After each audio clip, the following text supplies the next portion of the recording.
Hello, everyone, and welcome to This Is Why We Fight. I'm Joe. And I'm Jordan. And I'm also blown away because for the first time in possibly forever, you didn't cut yourself off halfway through an intro. I know. I actually thought you didn't unmute. I thought it was going to be the Professional. most glorious intro ever. It's because there's a gap between the music ending and the mute thing switching off. It's a little bit off-putting. But yes, good evening, everyone. Hello. How are you this wonderful Friday? This is professional television. We did it. We finally made it. Yay. One perfect intro a year. What more do you expect from us? An intro so good it called us out. Yeah, so good it surprised us. Good evening, everyone. We hope you're all well. Say a few quick hellos, and then we'll crack on with the show. So, English, Will, you're first. Woohoo! Sir Francis is here. Good evening to you. Andrew is here. Wow, that jumped. Okay, I think I'm going to be a tech boomer again tonight. Was it a long jump or a pole vault? Just a jump. You're all having conversations about ducks for some reason. We enjoy ducks. Weirdos. No, you're just weird. You're all quackers. Ba-dum-tsh. Yes, I know that was lame. Never mind. Cut that bit out later. Fearless Bear is here. My stepdad's not mean is here. Hello. Reboot needed. Hello to you.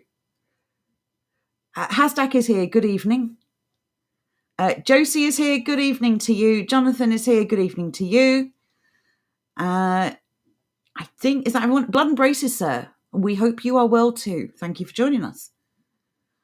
Okay. Oh, that's a nice picture, Sir Francis. I wish I could put these up on the screen. Before we start, yes, we have a very important question. Yes. Did anybody watch / enjoy the latest episode of C-Files? Well, technically, the first episode. Technically, it was episode 0. Yes. Because it was just an intro. Nobody missed anything important. It was just me saying addendum because I discovered Joe hates that word. It's a stupid word. It's a great word. It's a stupid word. Whatever. Even so, that's basically all you missed. You missed me being an idiot and Joe trying to control me. So if you enjoy that sort of content, boy, have we got the stream for you. So just to clarify, for anyone who isn't aware, this was a little premiere that we put up on our Odyssey. If you haven't followed us there yet, please do. We will drop a link in the chat. When I say we, I mean anyone but me. So I'm waiting for someone to do that. I've already done it. What, to the Odyssey itself as well? Yes. Yeah. Okay. Just checking. Yes. So please go and have a look at that. That is going to be a long series. It's going to cover some somewhat controversial topics, which is why it's going up on Odyssey. It will follow from Odyssey for the premiere onto our Telegram and probably onto the Discord as well. So yes, you will not miss it if you are not on Odyssey, but you will miss the premiere. So get over there. You know what to do. And yes, we hope you like it. They're short clips, shareable clips, something you can listen to while you're eating breakfast or having a morning cuppa or whatever. Very short clips. So weird pause. Yeah, I was trying to think of something to say. You just think of normal human activities. No, I don't. I don't know any. I don't know any. That was a proper Mark Zuckerberg moment there. Oh God, I'm human. I promise. Good evening, Philomena. Right. Anyway, without further ado, let's get to the point of this evening. So good to see you all here. So we want to talk about the way we perceive ourselves and the way that we have been convinced that we are incapable, useless, that we have nothing to offer. We firmly believe this not to be true. And tonight, hopefully, we're going to convince you of the same. Jordan, do you want to start with this? This was a passion project for you. You wanted to do this. Okay. I'm going to let you take the lead for a change. Well, this comes from various chats that we've had with people, where they they have so much to offer, but they constantly downplay it. And it's heartbreaking, really, because we are good people. And I think we are much more capable than we believe. But I think that we live in a society where certain things are prioritized and celebrated, and certain things are demonized. Like your belief in your ancestry, your culture, like your belief in your children, even. I mean, all these sort of artificial constructs are in place. All these artificial achievements are celebrated, but the real stuff is ignored or demonized. What do you Like mean by skills, artificial achievements? like learning a trade versus education, for instance. Like actually knowing things and exploring ideas and debating them and truly understanding them versus regurgitating information, like learning a song. So I think there has been, we know that this is society wide. We know this is in most societies. This focus on the artificial, on the wrong things. A slight deviation from this, but something I actually went through today. I went to the Three shop, like the mobile company Three. Yes. I don't know, weird name. I don't like numbers in the name. Anyway, I went to the Three shop because I needed them to do something for me, and all the person was interested in doing was upselling me onto a 5G plan. And like, if he was actually listening to what I was saying, that was not the problem I was having at all, not even remotely close to it. And I was telling him, this is not what I want at all. Your competitors do this for us. Why can you not do this? I know you can do this. All I need is a goddamn phone number to your engineering department that they can answer. And he just couldn't get it. He had been trained to upsell people onto 5G at all costs, Yes. rather than actually listen and engage the brain cells. He was just interested in palming off the latest product. And you weren't being an obedient little consumer. You wanted him to actually fix something, right? I wanted a phone number. That was it. Forget. Just look on the internal phone numbers. It'll be right there, lad. It was on the computer. Go get it. That requires effort. That requires effort that they don't get paid for, or they can sell you an upgrade and they get paid for it. That effort's worth it. But it's consumerism. And again, this is another concept really that's covered by this. This isn't so much personal, but it's the idea, the lifestyle of, again, placing value on the wrong things. Mm-hmm. If it stops working, don't fix it. Just throw it out and buy another one. And landfills all over the country, all over all countries, are filled with old, broken machines. If you're lucky enough to have someone come round and collect your old appliances to either fix them or for themselves or fix them and sell them, mm-hmm. That's something at least. But honestly, it's just this throw it away mentality. That's really, really bad, because we're just dumping these things. There's a fellow that Andrew shares every now and then, and that I watch every now and then as well, the Apocalyptic Inventor. Ooh. He's a German fella, and he's really, really fascinating. Some of the stuff he has and fixes is just incredible. When you look at it, and it's fine. There's nothing wrong with some of the stuff he picks up. It's just people have thrown it out. There was one thing in particular that I remember. He picked up an industrial pump, and I looked up the serial number. This thing normally sells for about 10 grand. The only thing that was wrong with it, it blew an internal fuse. So this company had bought this incredibly expensive pump and then decided to throw it out because they couldn't be bothered to open it up and replace something which cost him about 25 cents. What is the sense in that? Yeah, but training someone is time consuming, and then they'd have to pay someone to learn It's not just training people. Well, this is another subject. All right, now you've got me onto a subject here, Joe. Oh, before you carry on, keep that in mind. I want to quickly go through some comments so I keep up with the chat, if that's okay. Go on. Reboot Needed said it's all about the money. Yes, it is. Johnny Redpool Seed says landfills are the archaeological sites of the future. Yes, what will the future us think of us now when they see the sheer waste that we just don't repair anymore? So Francis says that poor fella has been turned into a cog in the beast machine. Yes, he has. Yes, indeed. My Stepdad's Not Mean says, was it that Tony fella from the Fast Show, Jordan? I mentioned this because you explained who it is, but I wondered if that was someone else who is similar. I don't know what the Fast Show is, nor what Tony is. So I'm going to say yes. Yeah, I don't know if you mean like the good guy, the guy who fixes all the stuff, or you're talking about the idiot in the Three Shop. I'm not sure which one you're referring to there. Okay, we're caught up. Carry on. Thank you for that. I was just drinking my tea. Anyway, I wrote myself a note so I remembered because I expected to be gone for about 20 minutes. No, what I wrote down, if this makes any sense to anybody but me, good luck. Training equals butcher jobs around me wanted experience, but no training offered.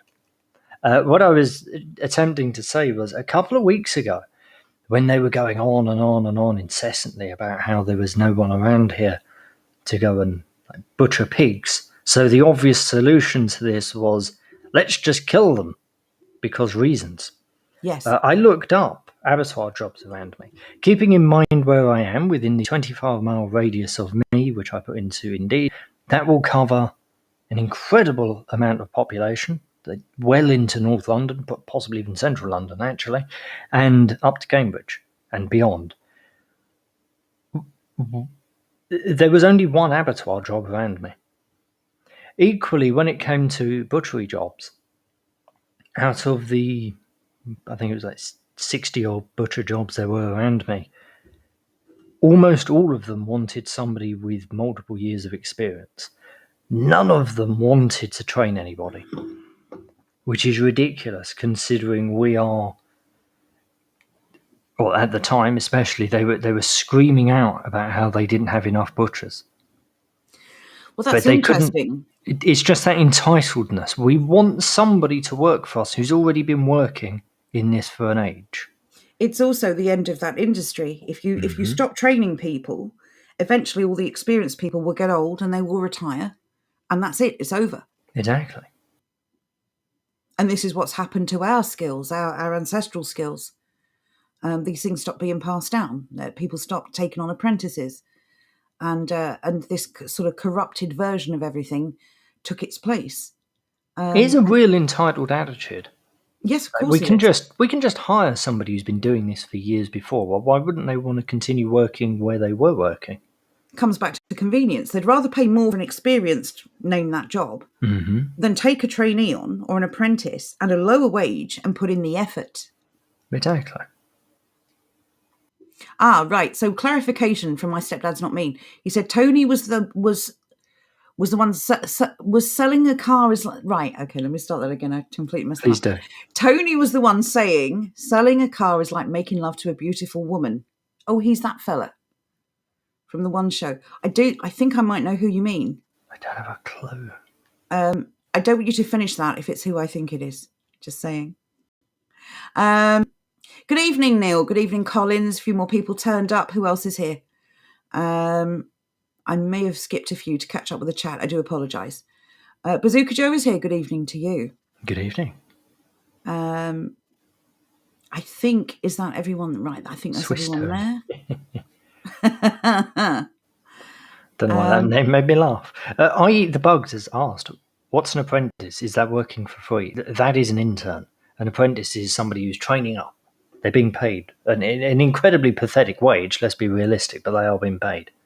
Yeah, they're still being paid for the work they do. Indeed. So, and you're learning a trade. That's your payoff. So you get a reduced wage, but you learn a skill. You're being trained by experienced, whatever the industry is. And then usually, if the company's not just pulling a fast one, they will give you a job at the end of it. Yeah. Thank you for that question. Anyway, as you were saying, because I interrupted with my weird 3 story and then my rant about... No, they're important. Bloody annoying things, to be honest with you. It really does irritate me, this entitled attitude that you see from companies demanding people have X years of experience. It's not like a big brain take, it's just annoying. Well, not just companies. I've got a few more comments I want to go through, and then I want to move on to the attitude of people, certain people. Good evening to Tom, Mr. 262.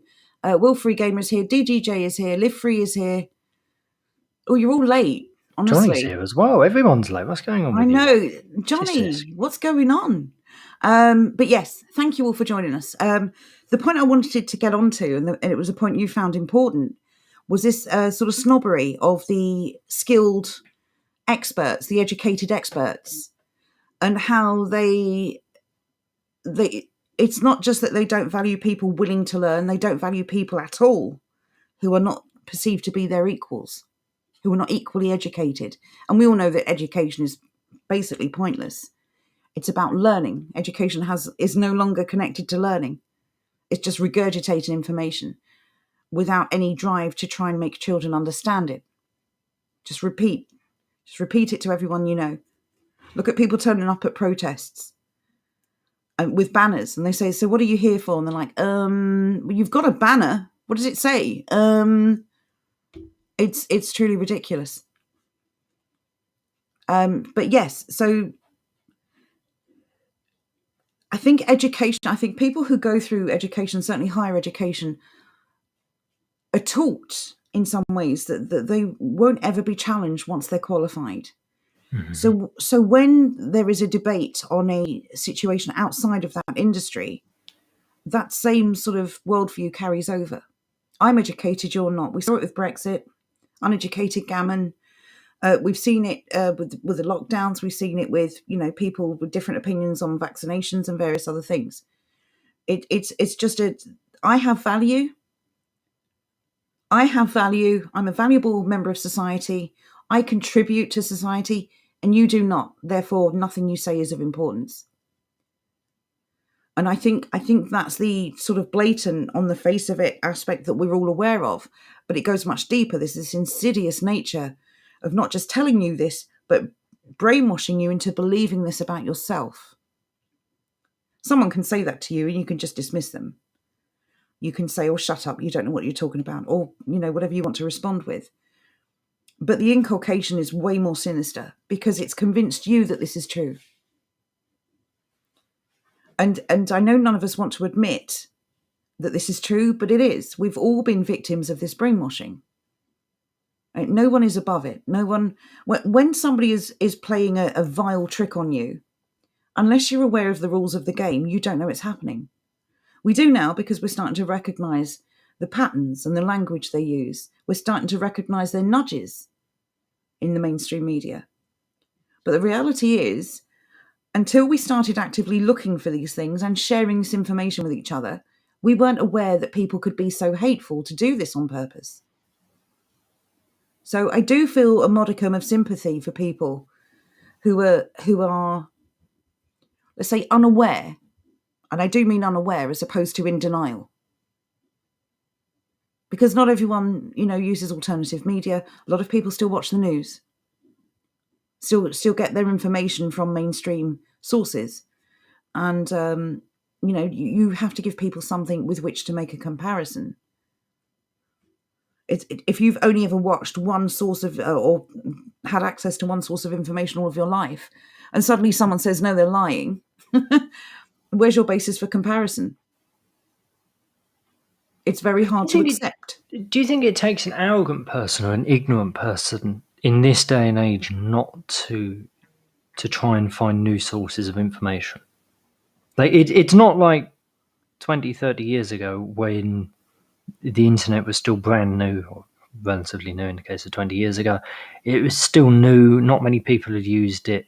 Nobody really poked around all that much on it other than weirdos and people like us. Nowadays, it's so ubiquitous, it's everywhere. Everyone can find everything on it. We all have access to the same information. Do you think it is an ignorant person who is not looking for it, or an arrogant person, somebody who just believes, yes, the TV is correct because they are correct? I'm on the fence with this because I can see both sides of this. For instance, if you search for something using mainstream platforms like the dreaded G word, if you search for a story, you're going to get the mainstream narrative, right? So you're not actually going to get any further in your search. There's no truth that's going to come to light. It's going to be a regurgitation of what you heard on the news. Mm-hmm. So I think the deck is stacked against you. I see a lot of stuff on Telegram, for instance, that I would never find on any other platform. Agreed. Definitely.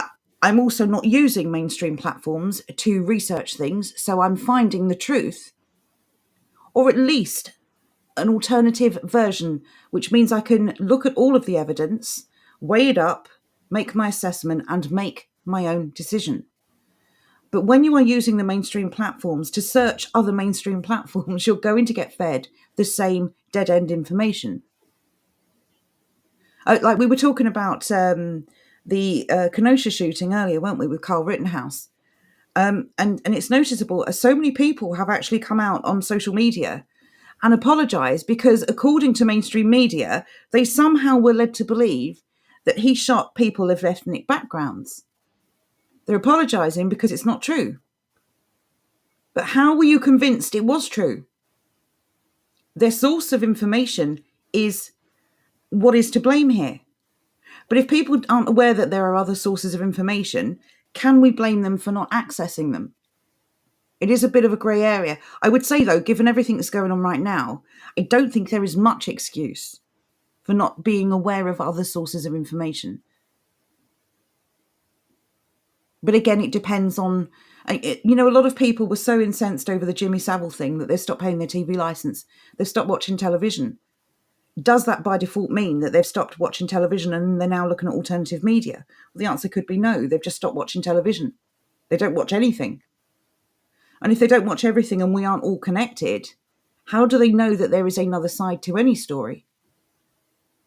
Or an actual objective truth out there? Because all they've ever been used to is propaganda. It's a very interesting discussion. It's worthy of much more time than we can give it this evening. Yeah, that's going to be another stream. Yeah. That's an interesting one. I mean, playing the blame game has ultimately always divided us. And again, we don't want to be doing their bidding. And everyone knows who I mean by they, globo, homo, whatever you want to call it, the cabal, the globalists, the rich people who run everything, who run our governments, who make rules for us that they don't have to obey themselves. When we are divided, they are strong. When we are together, they are weak. Simple as that, really. Anyway, so I want to get back to the point of the stream.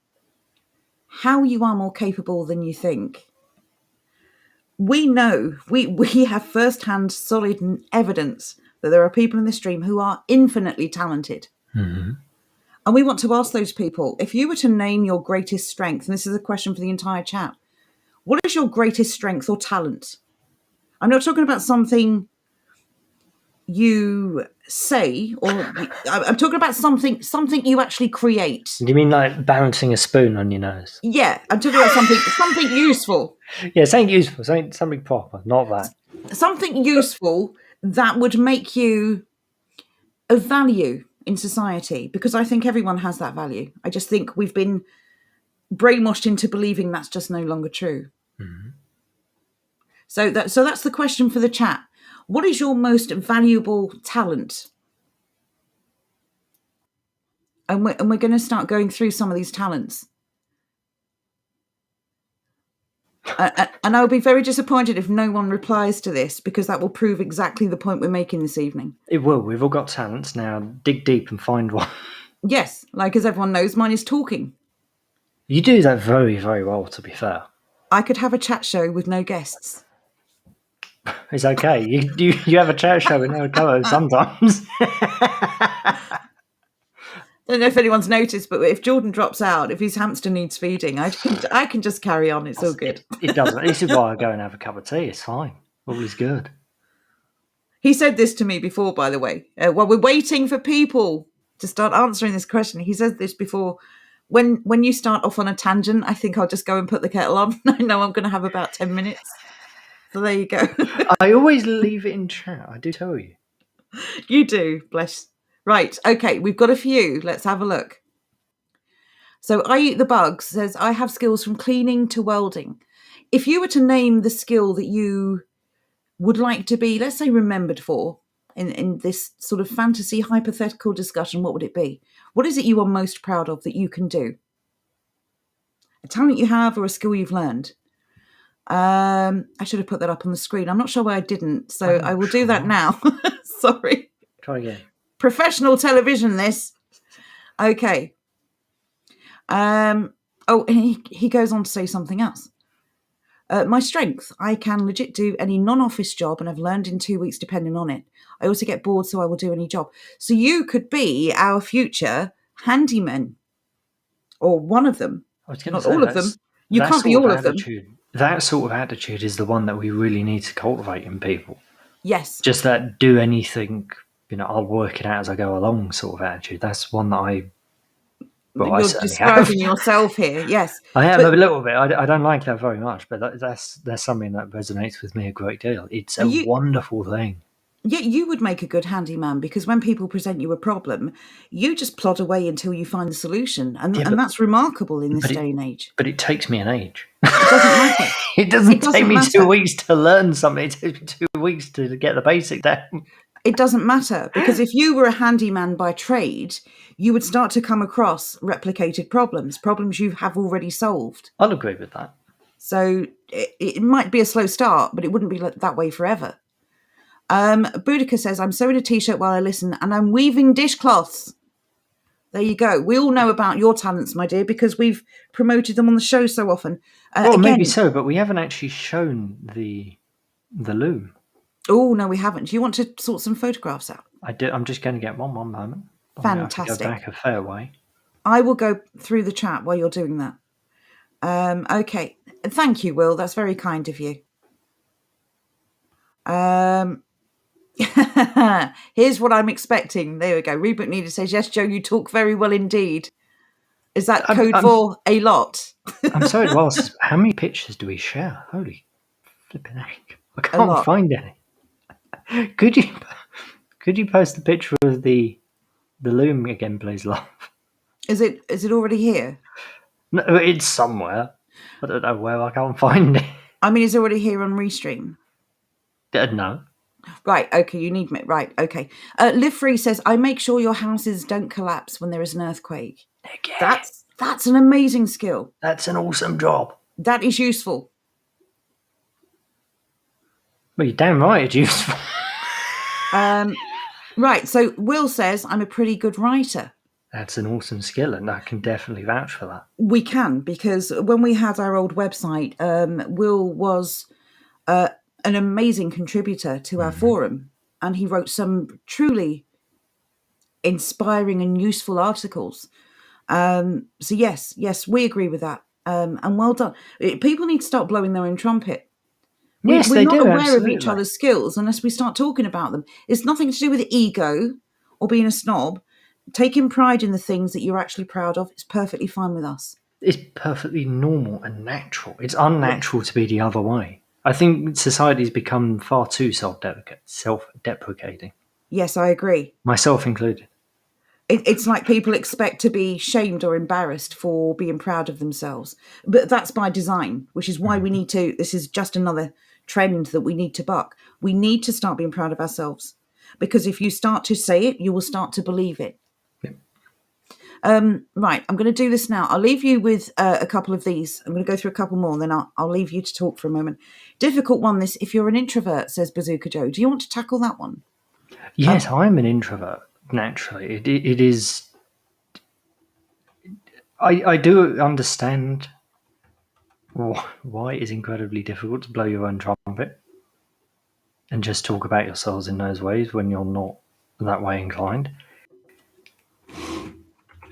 I'm like a weird mixture in that I am really quite introverted. I don't like speaking to people, but I enjoy this. This is basically the light of my week. And I think it is in no small part because I get to show off things like this. Go on, Joe.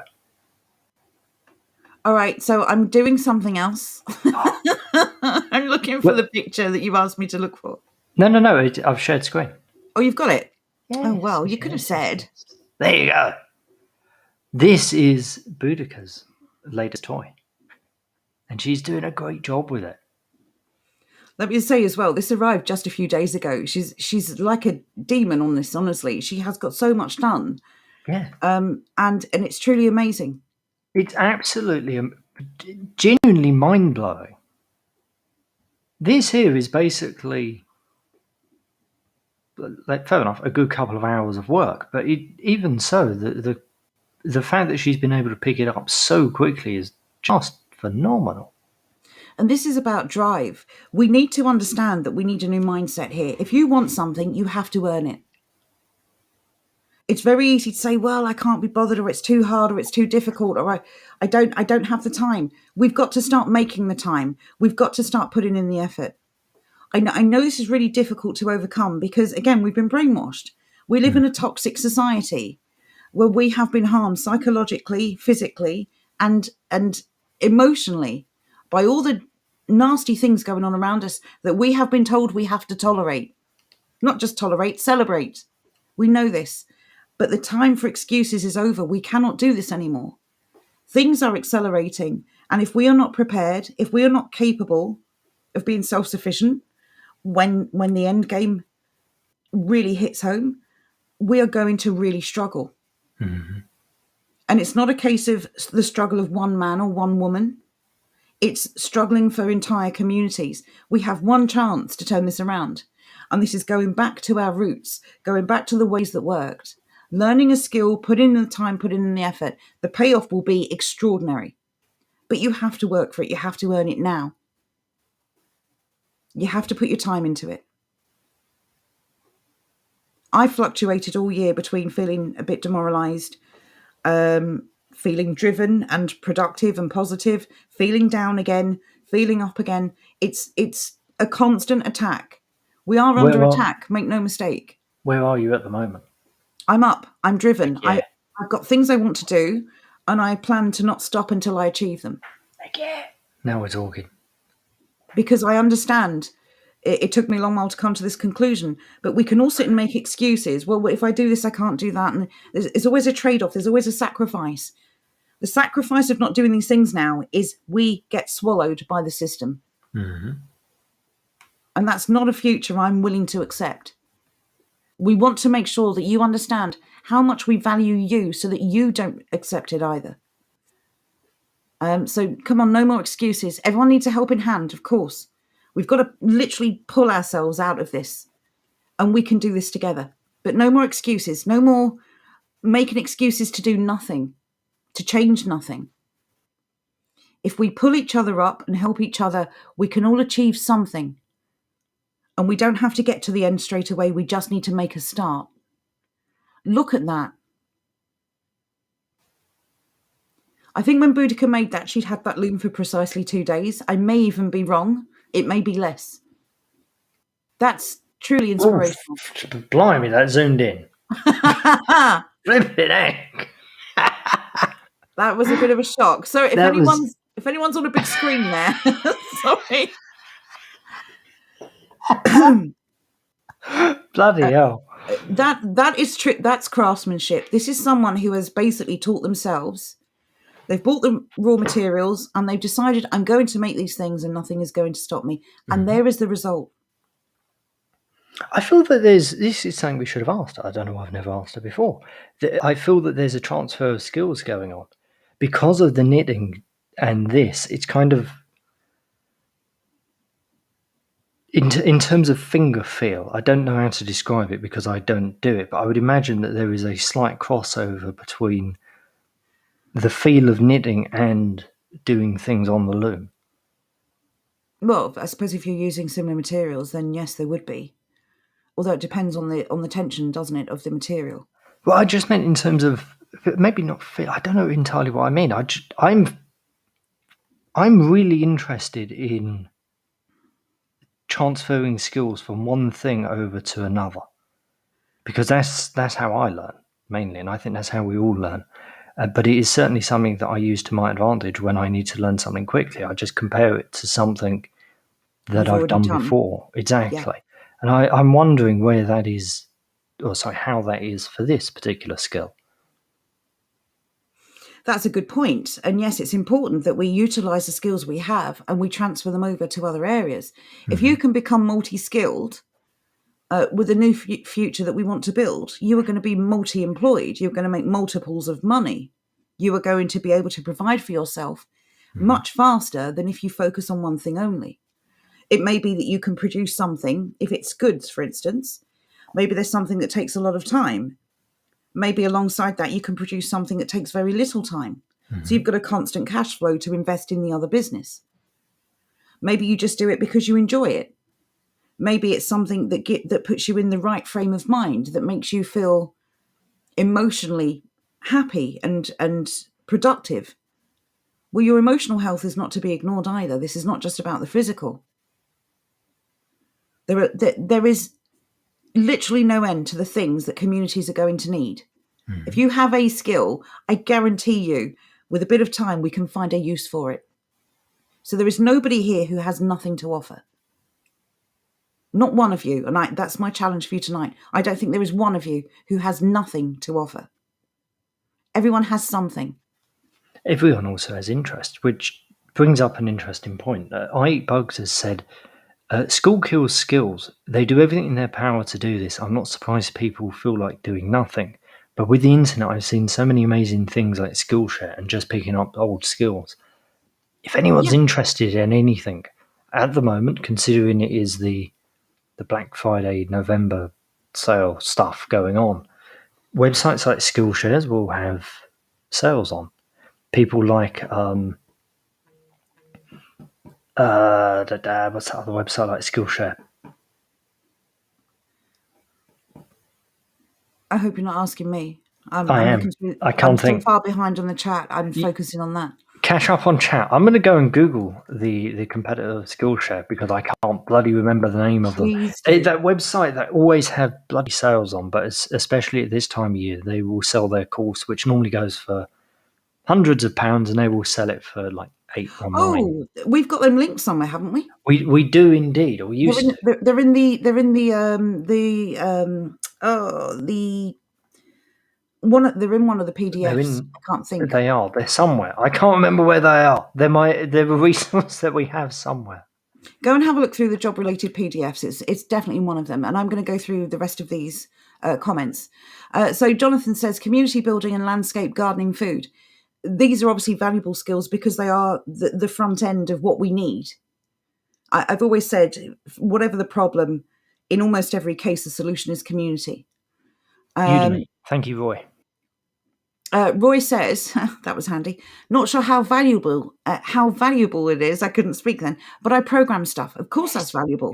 It's a massively valuable thing. It's a niche skill. I mean, I know that a lot of journalists a couple of years ago got told to learn to code, but it's not for everyone. It is incredibly valuable. Yeah, it's something I despise. Not that I do it anywhere near to your level or any competent programmer, to be honest.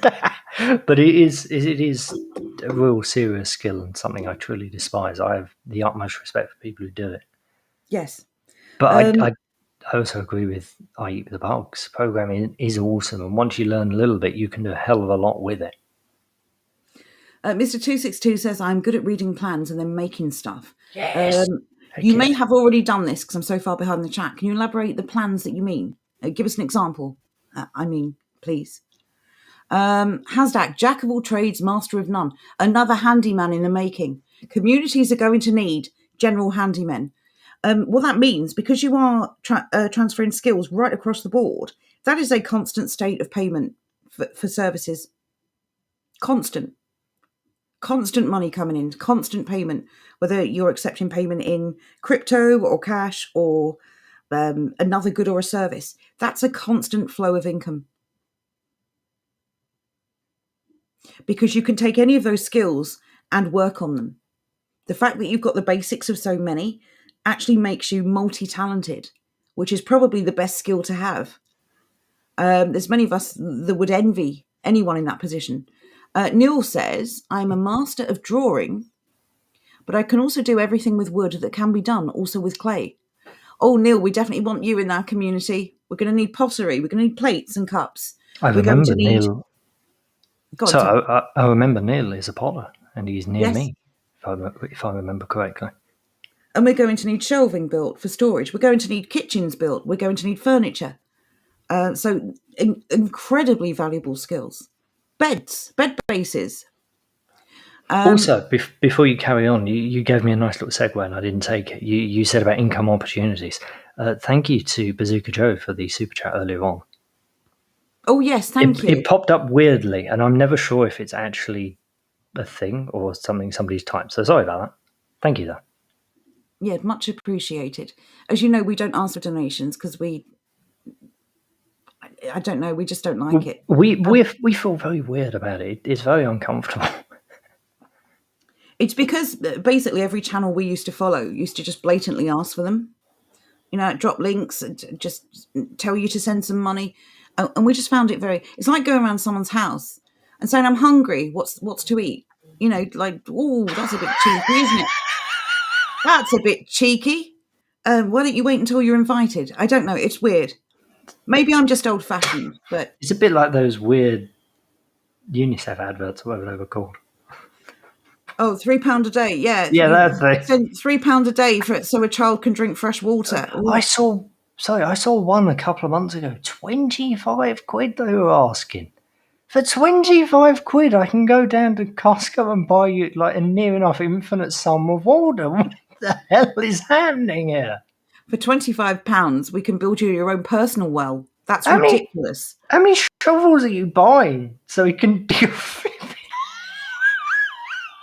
It's ridiculous. Of course, most of this money doesn't ever reach the people that they're promoting on these streams. Plus, most of the charities dealing with this are kiddie fiddlers. So, invest in yourself. Yeah, absolutely. Sorry to just bring that up, but that's the truth. They're all being exposed for what they're doing. Absolutely disgusting. I don't support any charities because I don't know where the money's going. I don't know how the people working for the charity are behaving. And I believe that charity begins at home. I've always believed this. Because it is the only place where it really matters. I eat the bugs. No one respects people who don't focus on a thing here. I've gotten looked down on. Meanwhile, they always ask for help. Well, this is another thing. A lot of people are willing to ask for help, but not willing to offer it. That's another mindset we need to change. Mm-hmm. Helping someone, if it doesn't cost you anything, is not a loss. It's just not a loss. You are building up potential support in the future. We don't help people to get something in return, but you're almost building up credit. You know that there's someone you can count on if you are in an emergency. Mm-hmm. But I hate this mindset that everyone's out to get something. And I do agree with you. People looking down on people because they don't sort of brag about their achievements or whatever. I that's horrible. It's vacuous. It's empty. It's not the kind of society we want to live in. The problem is, and it's a bit of an irony, the people who can do lots of things typically do the things you really, really need. Like, Don't get me wrong, a rocket scientist, you're pretty damn smart. Meanwhile... Book smart. Yeah, like, if a toilet is blocked, nobody's coming to you. And let's be realistic here. As cool as it is finding a new black hole, people will want their bathroom cleared out far sooner than that. It's far more important. So the little things that people overlook and historically have looked down upon, or not even historically, actually just in relatively recent times have looked down upon, they're actually the most important thing. Society has gotten very confused, very warped in its thinking, in this constant pursuit of degrees and meaningless knowledge. But the only reason this has happened in the first place, basically, especially in this country, is very, very evident, is because of all the government grants and everything that went along with both going to university as an individual, as well as for schools having a pupil sent on to university. They were given tons of money for such things. It's prostitution in a way. That the pursuit of knowledge used to exist because the pursuit of knowledge was important and it was transparent. Now the pursuit of knowledge is based on how much will you pay me to share this information. It's all very corrupt and very callous. This is not, again, the kind of society. When we talk about the basics like fixing a toilet, fixing someone's plumbing, getting their car back on the road, these things are going to be the foundational talents that we're going to need in communities. We still want the pursuit of knowledge, but we can set up a system whereby the people pursuing knowledge are transparent about their findings. and not just telling you what they want you to take from it. Mm-hmm. In the grand scheme of things, it's a secondary priority. We're all about the truth here. We've said this before. We would rather face the uncomfortable truth than the safe, pleasant fantasy. Fantasies do not allow you to thrive. They keep you in chains. So truth is important. But before we get to the fun pursuits, the interesting pursuits, we need to cover the basics.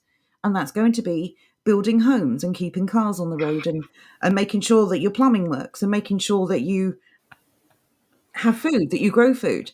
Right, I'm going to catch up because you keep mentioning comments. I'm not even close to getting to. Sorry, I know. It's because this is an interesting conversation. I just read one from Will that made me laugh. Out of the box thinking is hard to teach, sadly. You can't teach it. You can only encourage it. And this is the problem. I think when children go to school, it's stamped out of them. I think it's because you have there. to sit still and do what you're told. That's not how people learn. That's not how people do anything. Don't talk, don't fidget, don't move around. They stamp down on every natural instinct children have and just bash it out of them. That's why I think that school is evil. I think the state education system is evil. It's harming our children.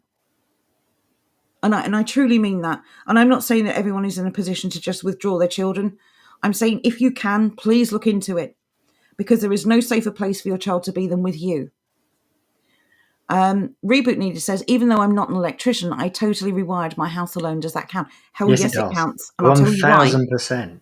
You did not need to go and do the book learning. You did not need a qualification. You learned how to do it. You applied it. You did it. That's what we're talking about. Well done. Absolutely. Yeah. Yay!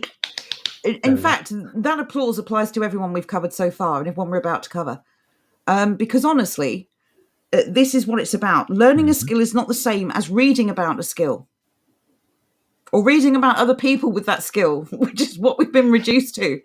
Look, isn't this amazing? This person once did this. Brilliant. How do I learn how to do it? How do I understand the concept of it? Okay, who else? Who else is going to be brave this evening and be covered with our praise and our thanks for being amazing? We've had tons. I'm interested from Reboot.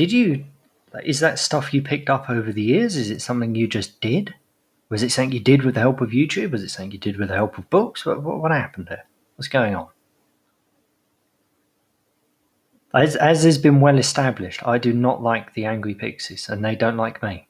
I stay away from anything to do with electrics. It's not a good time. So my stepdad's not mean. My stepdad's not mean, plays the trumpet. So you could be the person who siphons gas out of cars once the apocalypse comes. No, I'm joking. I'm talking about transfer of skills here. That was a bit facetious. That is a skill. It's incredibly hard to learn to play a musical instrument. Do not want to downplay this. It's incredibly difficult. If it wasn't difficult, everyone would be able to do it. Everyone would be able to do it. I'm sorry, 1 minute.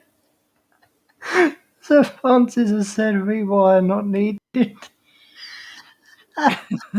That's so good. Well done. Well done. Right, Wolfie. Good evening to you, Wolfie. Says, not bad with a tape measure and a spirit level. Pretty good with a fishing rod, shelter and food sorted. There you go. Again, it's not even necessarily about basics versus the sort of secondary skills. We're going to need all of these things. All of these things have value. So well done, you. They also make you feel bloody good about yourself when you do. Yes, they do. Which is Absolutely. The most important thing. I guarantee you, Boudica feels much better having got the lathe than the loom. Yes. Than before. English Will is saying mechanic? ? Are you asking a question there, English Will? I love how we still call you English Will. You love it.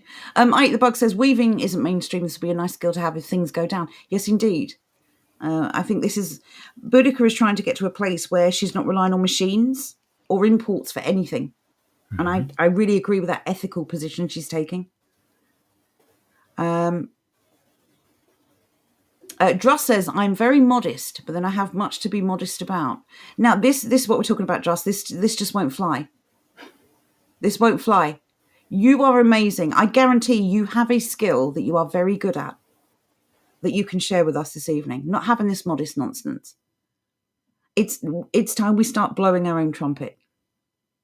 It genuinely is. We can't keep downplaying our abilities anymore.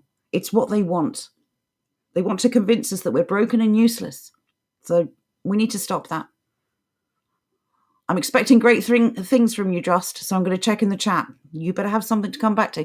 Oh, look at these. Now, these are what Philomena makes. These are amazing. These are awesome. She's And all got by a bunch of hand. them up on Discord. They are absolutely fantastic. Yeah. She makes all of these by hand. Also, while we're in the realm of showing off what people do, I do want to remind people about Andrew's belt. Yes. And this was version 1. Version 2 is going to be even better because he's got the little Chicago screws that he needed. It bears repeating, yes, this is the first attempt on an entire belt that Andrew made. And this has been cut, stamped, and stitched by hand. Smashed it. It just looks so good. So good. My stepdad's not mean says, I will never allow myself to feel demoralised. Good for you. In fact, I'm going to go off on a little tangent here. We're about to place an advert in our Telegram and on our Discord. We need people to write cottage industry overviews. We need people to share their skills, to put forward projects and do a brief write-up of the steps that you go through to produce something. We need people to talk about how they've been affected by everything that's going on, the good and the bad. We need stories. We need everything. We need specific topics, and we need general articles. So if you can provide anything, please do. We'll put a proper advert up for it, just laying it out in a bit more detail. Please get in touch via Telegram or Discord. If anyone's worried about grammar or spelling or that it won't look right, we can proofread it, we can edit it, we can play around with it, and we can make sure that you see the final draft before it's published. Everything we do is free, as you know. So we can't actually pay for these articles, but you will get credit for the article. It will go up on the website. It will be featured on our social media, and we will certainly give it a shout out on future streams. By we, what you actually mean is you. Yes. Because that's one of your skills. You are bloody good at that sort of thing. Why, thank you. Every article, right, this is an important thing because you often say, oh, I have no skills, blah, blah, blah. Every article I've ever written, and pretty much everything of importance that I've ever written since meeting Joe has gone through Joe and has been rewritten extensively. I basically start off with, like, my name's Jordan and I have an idea. And Joe very quickly translates that into some form of Shakespearean work. She does incredibly well at that sort of thing. That's kind of you. But Jordan's right. I am the person for which this stream is based. If you remember a couple of weeks ago, I was talking about my thing. I couldn't find my thing. No jokes. I couldn't work out what my thing was. It turns out I have quite a few things under my belt. Oh, God, that was terrible. Nobody clipped that. Phyllis Bear, I'm warning you. But it turns out I have quite a few skills. I just didn't value them in the way that other people did. And this is another issue. Our perception of these skills and the value that we have. Exactly. So a lot of other people will praise you for something that you don't think is particularly important, but it really is to them, and it should be to you. I Eat the Bug says, it's just sad because I want to work, but I don't want to work for a thankless corporation, I think you meant, or people. Why don't you find someone to work with or set up on your own? You can start really small. You can work out of your home. I do agree with you. The idea of employment now, but being part of the rat race, being a wage slave, is horrendous. And I think, again, historically, it goes against everything our people have ever stood for. So, again, talk to us.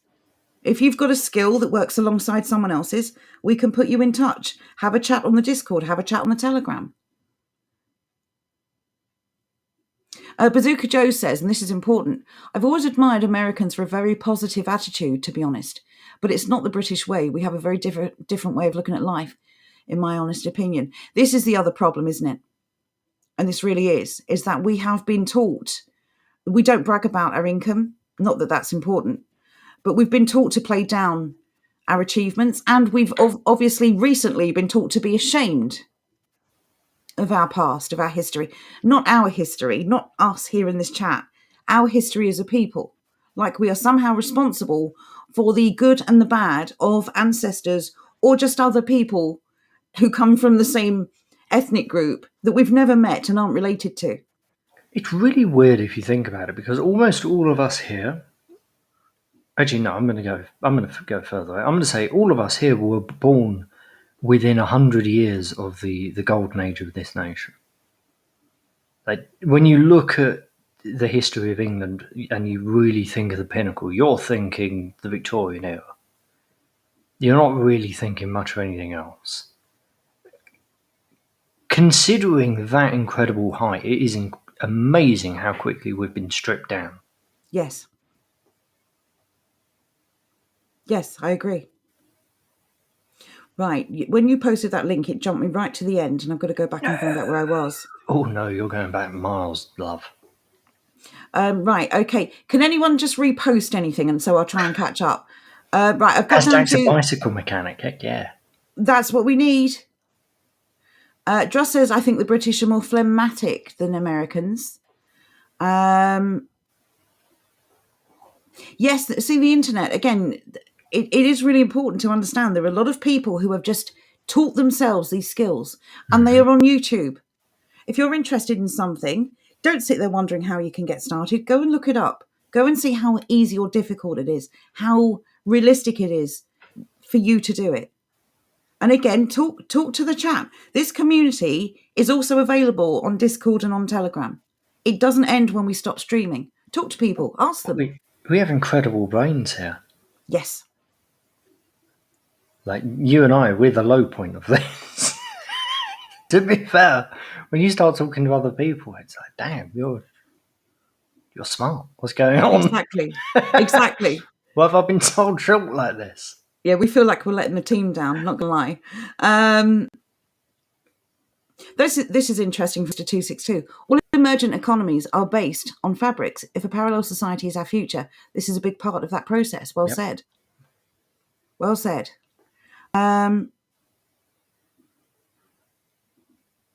Yes, I've just seen a can-do attitude. That's what we need. I know it's quite an Americanism, but it applies.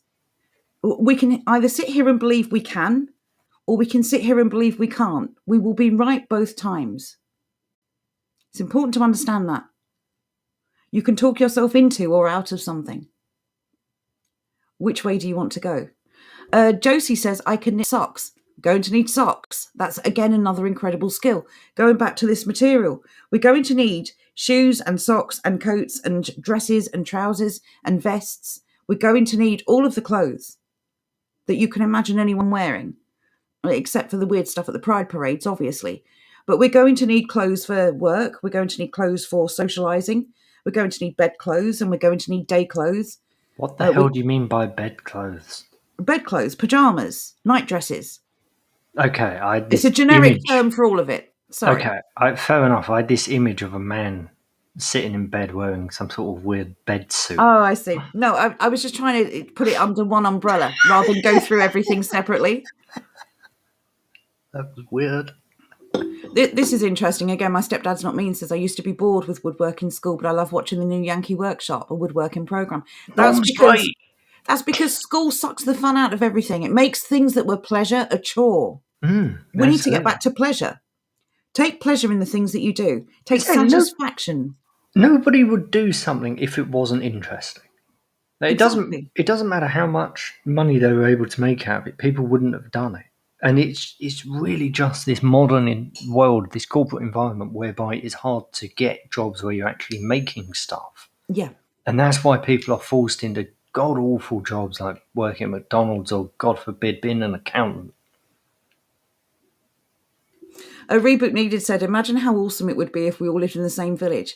If this community, just us here tonight, we're all in the same village, imagine what we could achieve. It would be awesome. We would have infinite socks. It would be the prototype for all villages, all communities worldwide. We would have clothes, we would have food. We've got fishermen here.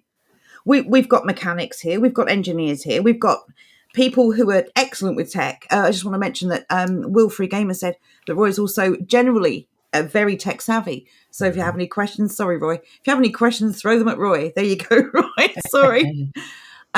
English Will, hang on a minute. You're going to bring up the baguettes. Are we going to go there? Can you make them so that when I defrost them, they don't defrost? That's the key. There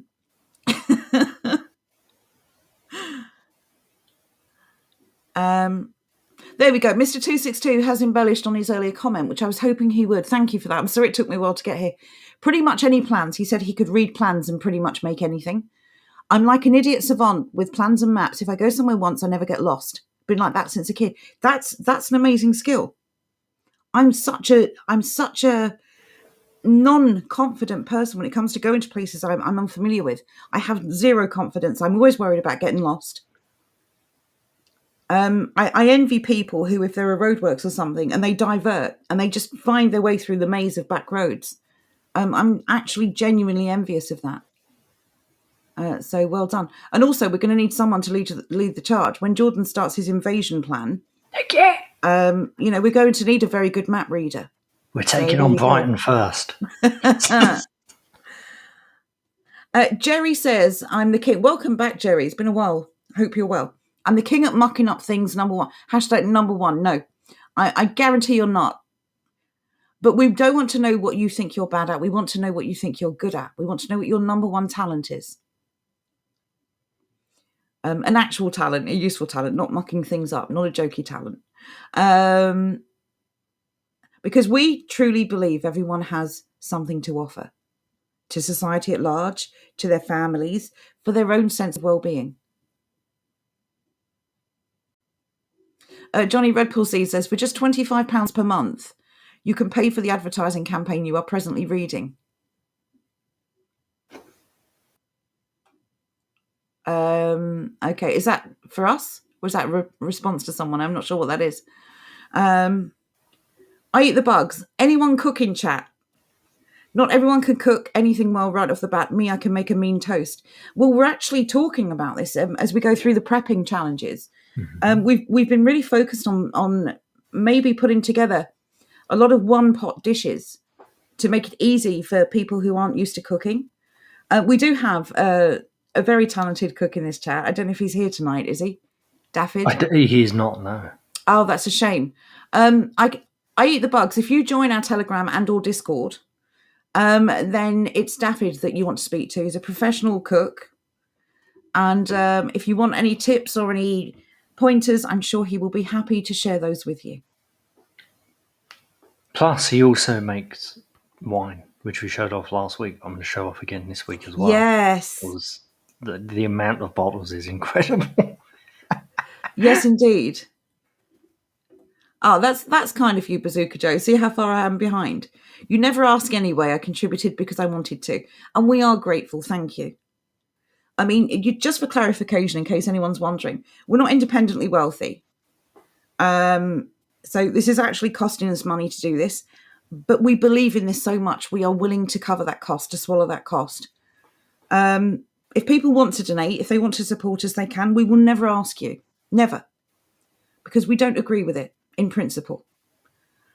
We said right from the start when we started this channel, instead of giving us money, why don't you invest in yourself? Start a business, put money aside, buy food, supplies. Yeah, whatever, We've seen so many channels and so many content creators basically just ask you for money. Your value to them is your money. And we hate it. And we always agreed that we would do something different, that we would be different. We've been on the receiving end of that same kind of, I'm not going to say scam. If you want to pay, that's up to you. That's your choice. But it's just that it seems to be the only inherent value these people perceive you to have, how much they can get from you. We thought, why don't we do this differently? Let's see what we can give. And let's see if people just give back because it's the right thing to do. I don't mean money now. I'm talking about sharing of skills. And we have such amazing skills in this community.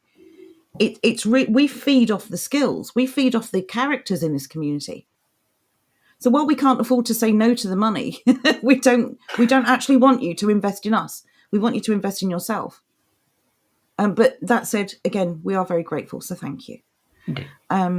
Okay. I'm just putting this up now. This is amazing. This is David's, should we say homebrew? It's more than just homebrew. I'm going to say yes, homebrew, he made this but I'm from not sure that's the right word. No, this is not a kit. He made this from scratch. It is 30 bottles of blackberry and 18 bottles of apple and pear wine.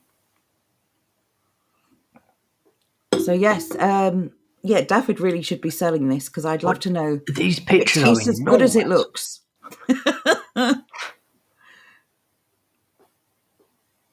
Okay, I do you know what? I should have asked him last week. How the hell do you get a cork into a bottle? This is to do with a heating process. You don't heat wine?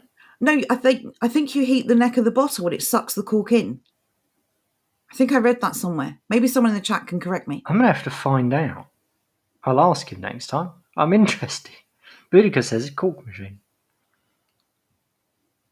Oh, so you just force it in? I'm sure there's an old-fashioned heat method. I'm genuinely sure that there is a heat method for it. I don't know. I'm gonna have to look up. Just not tonight. Right, you keep talking. I'm genuinely trying to get up to date with this chat. I'm so sorry, but the comments are too good to ignore. That's the problem, and I don't want to skip over anyone. Because so far I'm so impressed with everything you said. What? You deserve all the praise you're getting tonight, and I want you to believe that you deserve it. What's the timestamp that you've got at the moment? I have got 20 to 9. Yeah, right, that's the time now. The timestamp I'm on. 20 past. 21. I've just got to rewind, not needed. That was a good joke 20 minutes ago. It's a good joke now. Oh, good. I'm glad you enjoyed it. So Boudica doesn't want much, just a spinning wheel and some sheep. If anyone can contribute, no, I'm joking. If anyone knows where she can get some sheep, on the down low. Okay, being serious again. Hashtag says you soak them in warm water first. Oh, there you go. I knew it was something to do with heat. So you soak the corks rather than heat the bottle. Yes. Yes. Do you know what? Right. Okay. There's a comment I want to cover because it's my favourite topic. English weather. This might be your first time here. Certainly I haven't seen you before. So welcome. No. Many times before. Well, then I haven't seen you. In your memory. Yeah, my memory is appalling. I make the best Christmas cakes. This is something that we want. We want your Christmas cakes. Yeah. We genuinely do. That's amazing. And as Boudica points out in the next comment, things like toys and music, those are just as important as things like gardening, cooking and mending and fixing things. Toys, again, for all of you who've mentioned skills are working with materials that you can make things from, toys. If we are building a parallel society, it isn't going to be all work and no play. We're going to have children, and children are going to need entertaining. They're going to need toys. So that's another idea. I like the idea of the old wooden toys. The old tricycles with a wooden frame. It's not just children's toys, but you think of things like pub skittles, things like that. Well, yes. That's a fun game. Board games, chess, drafts. Yeah. But skittles are fun. I mean, we're not just going to work and sleep. That's not living. No, that's what we do at the moment. That's exactly what we want to get away from. We want to have a nice work-life balance. We're hoping that, once people are in their communities, they become more sociable. They start doing more fun things together. That builds community. That builds friendships. You will start to associate those good feelings with those people. So, yeah, it can't just be all work all the time. There's no motivation to continue that for any period of time. There has to be a payoff. And the payoff is you balance out the work with the fun. Bazooka Joe, I've got a loft full of food and water. I bought a wind-up radio, fishing gear, and a book on foraging. I think I'm ready, or am I being paranoid, lol? It's only paranoia if they're not out to get you, Bazooka Joe. Just saying. There you go. We'll play some very shaky piano. Practice makes perfect. I still want my old East End knees up. I'm determined to make someone play some Chaz and Dave. Yeah, don't hate me. Neil's asking a really important question. How do we dig wells for water? I have aquifers under my land, but I currently rely on tap water. I distill it. It's a really good question. Does anyone know? I do know. Sorry, I was eating. I was chewing while I was reading. What you do, you can buy little. They're basically like well drillers, and they are like an auger, effectively. And you just screw it down into the ground, and then you lift it up, you tap it off, and you put the next bit on, and down and down and down you go. There are videos on this, how to tap a well. They're actually strangely interesting, even though it's just a man going round and round and round in circles. You'd still have to filter the water though, wouldn't you? Clean it up. Well, yeah, they have a little filter at the bottom of them. Okay. But yeah. So it's got to be better than the graphene oxide and various other poisons in your tap water, that's for sure. Not least 100%. Of which is fluoride. Good evening, Simon. Thank you for joining us. It's very good to see you. Hope you're well. There you go. Look, John, Andrew, there's another 2 orders for your belts. Get working. So I've just got to Hasdak's comment. I'm a bicycle mechanic too. That seems like a nonsensical comment. Do you mean a motorcycle mechanic? Or are you called a mechanic if you fix bikes? Like bicycles? No, I would imagine you are a mechanic. I don't know. Also, I've just posted a link to a video of drilling a well into the chat. Oh, fantastic. Thank you. Into the Telegram chat, I should state.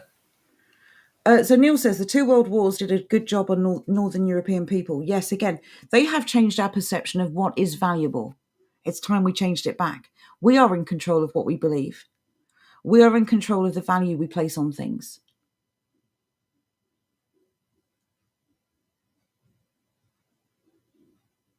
Right, Roy says, people say programming is really difficult. It isn't. I taught myself from free YouTube videos using free software. There you go. Maybe you can, instead of answering everyone's questions then, Roy, maybe you can drop a few links, maybe some starters that people can take advantage of in either the Discord or the Telegram. That'd be really helpful. Boudica's asking, does she have a sock knitting buddy? That was Josie, wasn't it? Mm-hmm. I suggest you 2 ladies speak. I suspect you do.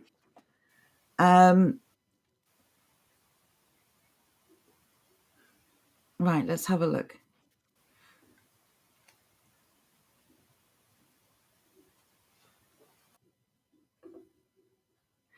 Tom is saying, aren't duvets and pillowcases bedclothes? Yes, they are.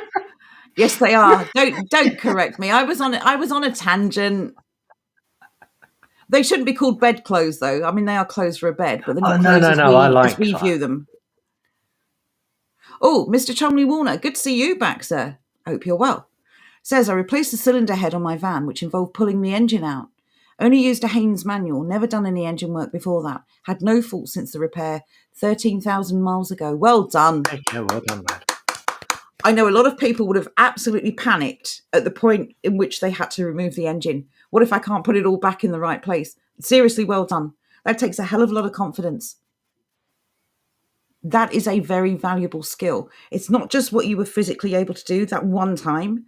The confidence to take things out, play around with them and put them back is going to be essential for fixing the things that we have now. We're still going to need washing machines and various other appliances. We've got to be able to fix these if we want to keep them. Because the good old days of 200% inflation, which is what we're building up to now, they'll be a thing of the past. We don't want to play that game anymore. If we can't build them, we have to fix what we have. Simple as. You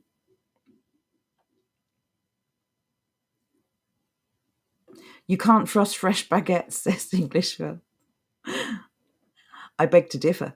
To be fair, does that mean yours wasn't fresh? Well, they were like, Are you insulting Tesco's? they were the end of the day I bought them. Were they fresh when I bought them? Probably not, because such is life. I Eat the Bugs is saying, anyone have the ability to teach? I feel people lack the ability to teach. It's not as easy as pointing and saying this is how it works. It's a good point. Again, we've been asking people for the last year or so, if you have a skill, would you be willing to teach it to someone else? It's not something you can do online, though. This is why people need to get out in their community. This is why people with businesses need to start maybe thinking about apprenticeships. It's surely better to teach someone who has none of those skills and increase that industry's skills. As Jordan mentioned at the start, you can apply for a job as a butcher if you are qualified because there's no training. Well, who trains the butchers if nobody is doing it? So yes, we do need people to teach. It's really important. I'm hoping that once we get to our parallel societies, everyone who has a particular skill would be willing and eager to teach it to someone else. Like, you wouldn't just want one, say, midwife in a community, right? Because if something happens to that one, if that one becomes pregnant or gets sick or has an accident, you need someone to be able to carry the can. You need someone to be able to take over those responsibilities. It's the same for everything. You're not going to have a community of, say, 40 people or 100 or 1,000 rely on one shoemaker. Mm-hmm. So we need people to constantly be teaching these skills to other people. So we've always got someone with that skill available to provide that service or that good. Talking of teaching people, that's exactly what Boudica has been doing over on Odyssey. I've posted a link to that in the This Is Why We Fight chat on Telegram. Yes. If somebody wants to pop it into chat on YouTube and D-Live, by all means. Otherwise, I'll do it and Jo will lose her place. I'm getting there, I promise. Yes, everyone who knows Boudica's talent list, let's say, knows that she is really dedicated. She does this in her spare time, the little bit of it she has. So if you would be so kind, please get over there and show some support on D-Live, isn't it? By following the stream. No, on Odyssey. Oh, she's on Odyssey as well? Yes, that's where the videos are. That's where the... Apologies. The teaching videos are. Can anyone skin a rabbit? Neil is asking. I think of quite a few can. There you go. Wolfie is one of them. Yeah, I know a few people have mentioned that they can do this before. Yes, it does. YouTube, we don't like YouTube. No. We'd honestly prefer, right? So again, this is cringe. I hate this.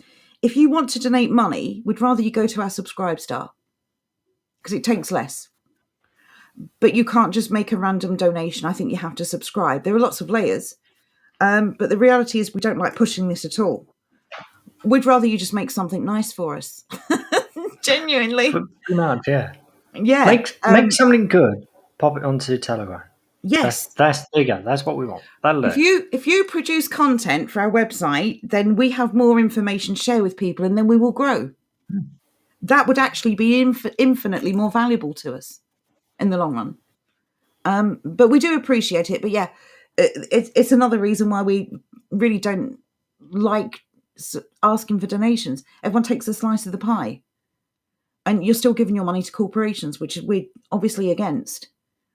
So it's frustrating. Hopefully, though, all of these tech whizzes will start creating these other platforms where you can donate and maybe there's a set fee, which is reasonable.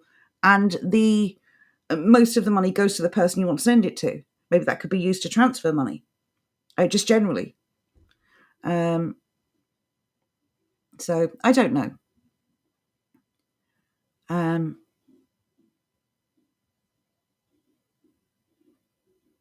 Okay, I'm trying to catch up. I'm up to a cork machine. I'm getting there. Oh, English Weather says I have a bottle of rosehip wine. Oh, come on, load. That I made naturally back in 2013. Going to crack it open one day. We would love to know what the results are. I hope it tastes good.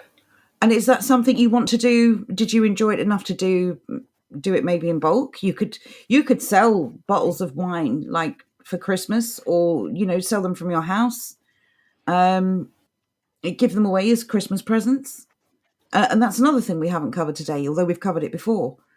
If you're making something for pleasure and you're not particularly interested in starting a business, maybe you can start hand making your Christmas gifts. And while it won't make you money, it will certainly save you quite a lot. It's also much more meaningful. Yeah. It's significantly more meaningful. And people like that sort of thing.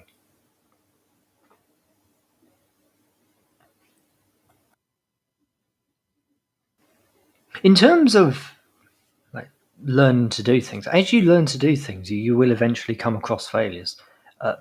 My family have been making jam for years and years and years. This week we tried to make a new jam. My dad and I tried to make a fig jam and it did not work at all. Not even remotely close. So when you do these things, like, you will fail. Don't worry about it. Such is life, it will happen. Yeah, don't use failure as a reason to give up or to not do something. If it didn't work the first time, it's okay. It's bloody annoying. It's incredibly disappointing. But now But you such know is life. what not to do, right? You Exactly. learn. Exactly. You live and you learn. It's not that big of an issue when something fails. Johnny's asking seriously, how hard would it be to get you all over to the States? I would say very hard, because we're not willing to be vaxxed to travel right now. I will say, though, if you want to build community like this in the States, if anyone is stateside who wants to set up their own channel, who agrees with our principles and standards and wants to collaborate on a few streams or something, we will happily work with you. Just let us know.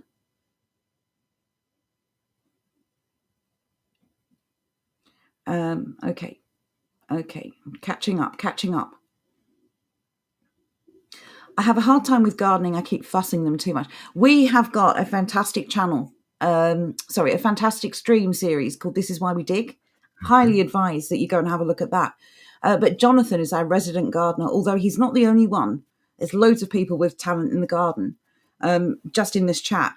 But if you go and speak to Jonathan Same, if you have any specific questions, I'm sure he will be more than happy to answer them for you. Yeah.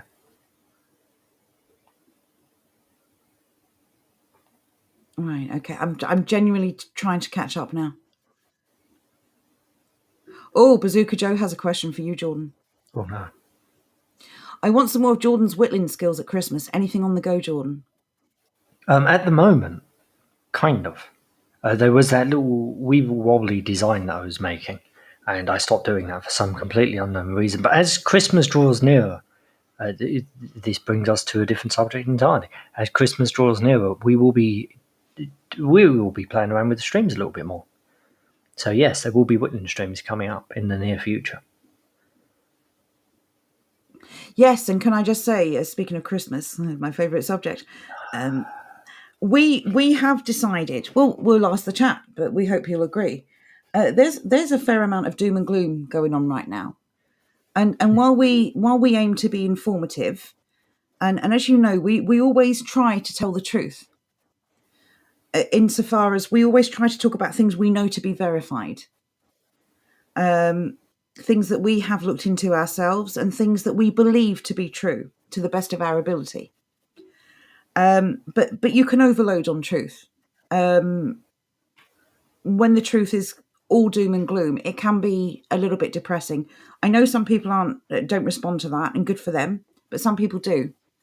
It's also a very fraught time, Christmas, because it can be a lonely time for some people. So what we thought we'd do, I suppose with your permission, as this is the community, is for the entirety of December, we're going to go back to our fun streams. If anyone remembers those from the old Saturday night setup, we used to go through just silly stuff, really. Old adverts and the PG Tips advert, particular favourite. And we used to just ask stupid questions like your favourite childhood game or your favourite this or your favourite that. So let's have a 1 in the chat, I suppose, if you want to go back to the fun stuff, just for the month of December.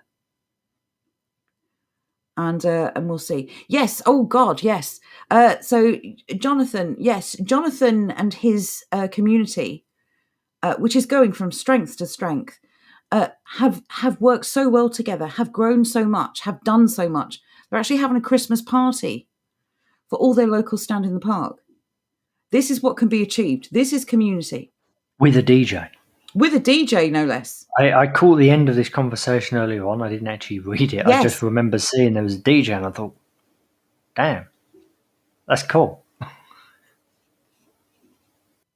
Exactly. So, yes. So, for people who feel lonely and isolated, again, it's very easy to sit there and say, oh, but I can't change it. I'm just one person. But it only takes one person to make a change. Everything you do has consequences or a knock-on effect. If you go and speak to one person and say, hey, Christmas is coming. I know you're alone at Christmas, so am I. How about we do something together? Not just a random person, obviously. Like, make sure it's someone you know. Don't just approach strangers in the street. Some guy on the bus. Yeah, don't do that. Don't do that. But it's a serious point. That sounds like a really bad novel. I met him staring at them across the bus. And I said to him, you're lonely. I'm lonely. Let's spend Christmas together. You look as lonely as I am. No. What do you mean he's lonely? He has me. Anyway, so yes, so just for clarification, approach someone you already know, who you know spends their Christmases alone.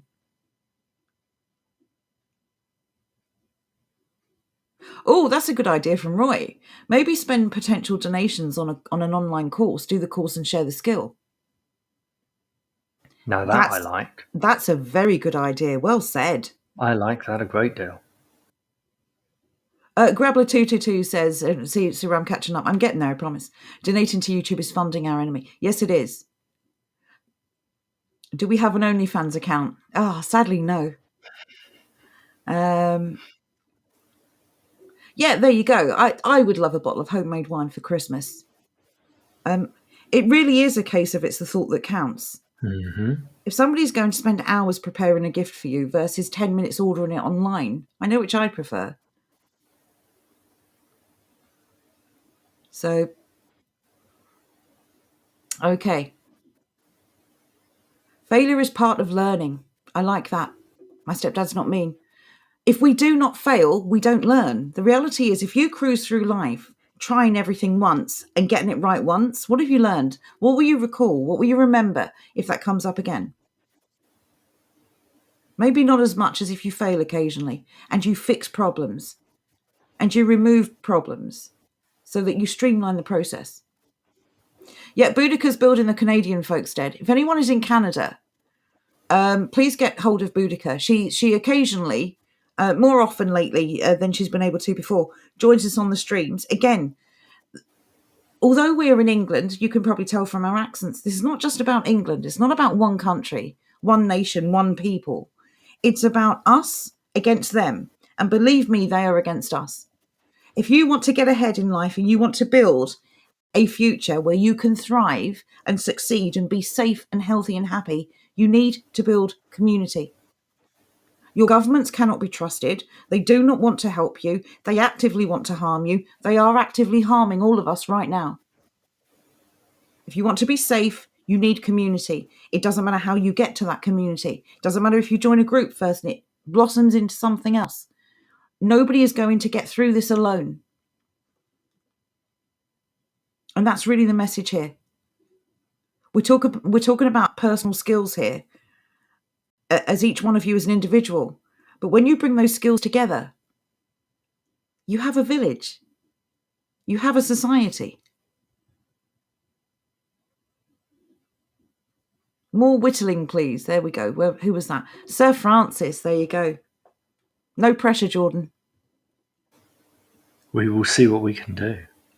I will say, I do agree with you all about the whittling. Here we go. Look at all those ones. I finally caught up. There we go. All those ones. Right. So it's going to be fun streams throughout December. Nothing serious. Unless something amazingly important happens, we're basically going to leave it alone. Homemade Christmas tree decorations, yes. Anything you can make from scratch. Because the time you put into making it means that you can charge for your time. You can, if you want to, build a business from this or just do it for pleasure. It's whatever makes you feel productive and satisfied. Ooh, a decoration competition. I like that. What do you think, Jordan? I like that. What if I made each a one of little us- tree last year. I reckon I could You do even did? more little trees. So if everyone makes one decoration and submits it for the competition, as usual, there's no prize except our eternal gratitude. No. Oh, we have a prize. There'd be a clap Oh, and a clap. and a yay. There you go. But you will get loads and loads of place. praise heaped on you. Second place only gets a clap, and third place only gets a congratulation, and that's it. Everyone else, you're losers. We don't accept losers. Go home. Wow. Wow. Okay, that went into quite a dark. that went into a dark place. What happened to uplifting? What do you mean uplifted? There's no second place. But you only get a congratulations. It's just really dark. Like, I can't be bothered with this anymore. Well, look, it's not as if I'm getting one, is it? I'm not getting anything. So we've spoken a lot about skills. Do we agree then that the principal point of tonight's stream is that we have been taught not to value ourselves in the way that we should? Do we all agree that there has been a brainwashing, a societal brainwashing, where we've been taught to value the wrong things like money, the worship of money?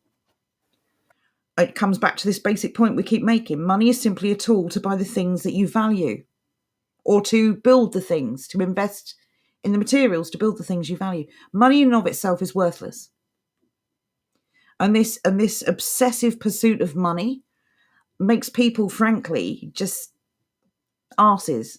It gives them a superiority complex. Like, I have more of this monopoly money than you do. It's ultimately worthless. It also makes them incredibly bloody boring. Yes. Like, Snobbery, arrogant. Nobody wants to be sat next to somebody at dinner whose job is like rocket scientist or something along those lines. They're just boring. They don't have anything interesting going on. These people are typically void of personality. It's all they have, right? Because they've built up the wrong principles, the wrong characteristics. They've focused on the wrong things. They have nothing to them. They simply are what they own. That they're empty people. Mm-hmm. They don't develop any characteristics that you find appealing or attractive because they don't feel they need to. I have all this money. Why should I make an effort to gain anything, to achieve anything? I could buy you and sell you and it wouldn't even hurt. It's such an arrogant mentality. I hate it. But we have been, again, brainwashed to think that money is this just fix for everything. And society is built around this obsessive pursuit of money. And the soul-destroying payment of money, by the way. Again, this is another reason why these communities are so important. Once we get them established, once we've established ways to provide ourselves with food and water and all the other basics, we can basically move away from money. If we can find other ways to trade, either another thing that we use as currency, or we can just trade goods and services for other goods and services. I'm going to get this wrong. This sounds like a water infection. I'm so sorry, Jonathan. Is it UTC or UCT? Universal Community Trust. Right, there you go, UCT, which is where you basically build up credit. So let's say that Jordan is a baker. So everyone gets Jordan's baked goods. They don't pay him for them, but what they do is they give Jordan credit with them. So Jordan builds up all this credit that he can now spend anywhere else within the community. So you maybe have a plumber. A plumber is not going to make credit every day. It'd be better than my bloody plumber. Jesus Christ. A plumber is only usually going to be called out in an emergency or to build something, but it's going to be few and far between. It will be bigger credit, but it won't be as often. So you've got all these different forms of credit, different amounts, and different levels of consistency. But if you start to calculate this credit, then you can then, as the baker, go and spend money with the plumber because you are constantly receiving income. You can afford to pay the plumber to do the work that you need doing. And because the plumber only works occasionally, or at least will only work occasionally compared to someone providing daily stuff like a baker, they will build up a larger amount of credit less often. They can then go and pay for the other goods. The beauty of this is it's an honour system. It's an honour system. And when I say credit, I mean literally like an IOU. So there's no money exchanging hands. And of course, we all know what that means. No taxes. You don't earn it, you can't pay it. You all just have credit. And you all provide for each other as and when you're needed. And it's a really, really good idea. So anyway, that's something to think about as well. That's a potential solution to some problems for the future. As always, we want to talk to you about our challenges. So, video. But I was just getting to it. Oh, good. Actually, I'm on board with it tonight. Fair enough. Are we ready? Are we ready? Cover I your am ears. indeed ready. Got it up loud. If you've got the volume up loud, you might want to just adjust ever so slightly. Here we go. I muted you. Sorry.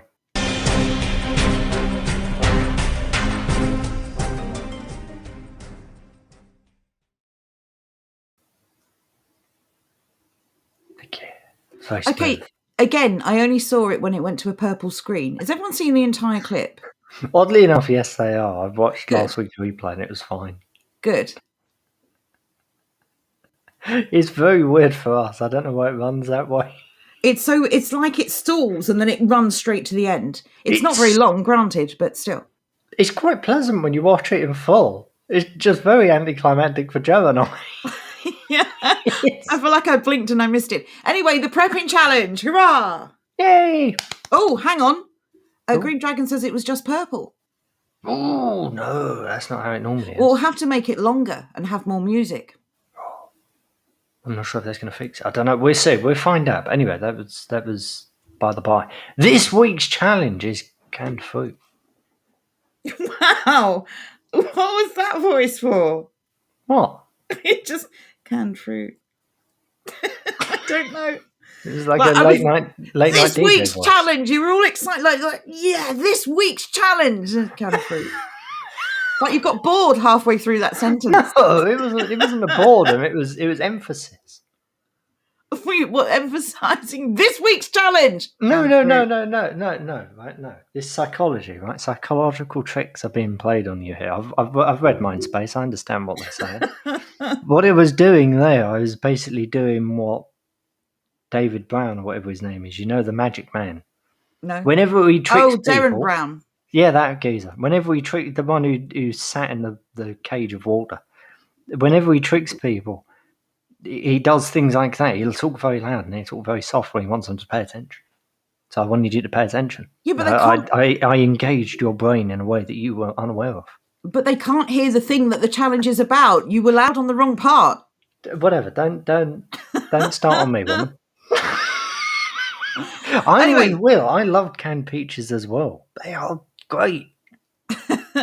Okay, so this week's challenge is canned fruit. For anyone who didn't catch it last time. Or tinned fruit, if you prefer. So yes, again, this is about covering the basics, but we have to remember that we do not want to be all work and no play. There is no problem at all with having things that are that are moving away from just main meals. You can't just have boring stuff all the time. It will become monotonous. And some people have a sweet tooth. Sometimes you're going to fancy something a bit sweeter or a bit lighter. So yes, canned fruit is this week's challenge. So we're challenging you to pick up some extras. Again, we're not asking everyone to buy a month's supply. We're just saying pick up a few extra cans. If indeed you buy canned fruit, you might not look like canned fruit. You could buy canned custard instead.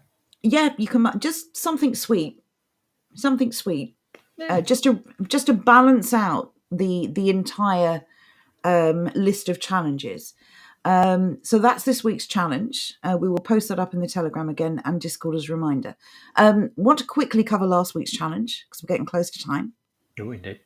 Do you want to remind everyone what it was? I've totally forgotten. I was hoping you wouldn't ask.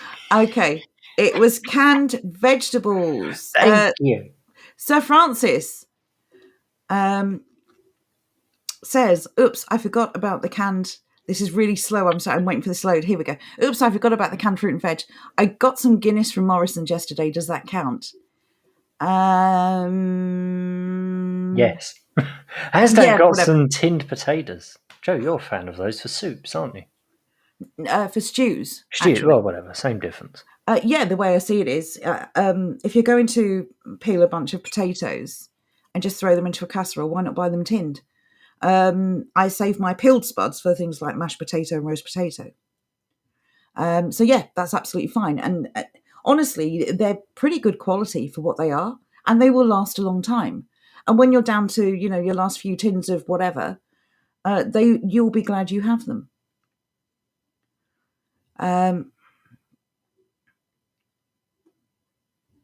Canned chicken, no. English bird, definitely no. We looked at chicken in a can. It was horrendous. Absolutely. It looks like, the jelly they put in cat food. And it's like an entire chicken in a can, which makes me wonder how big the cans are. Just horrendous. Marifat peas, reboot needed. I'll ask you a question, actually. Marifat peas are the plump ones. Do they work in stews, or do they not just boil away and sort of, just lose their skin? I would have thought garden peas would be better. Genuine question. I want to see what you think. Or have you tried both?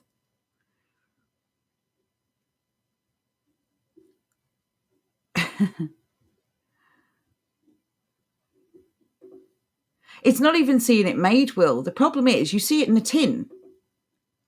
You see someone pull it out of the tin. It just looks like a naked, kind of hairless cat covered in jelly. It's just rank. Now that's different, Hasdak. That's food in sauce.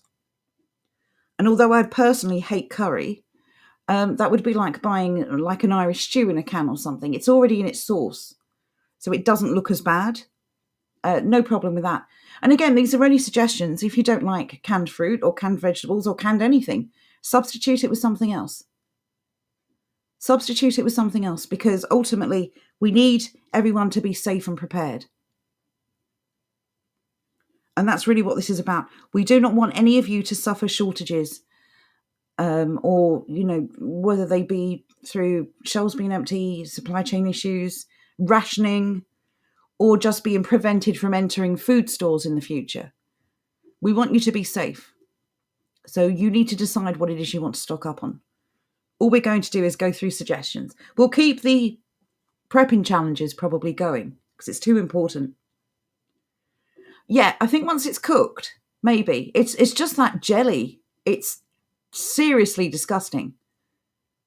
Maybe, then again, raw chicken is not pleasant to look at, is it? Whether it comes in a can or it comes in other packaging.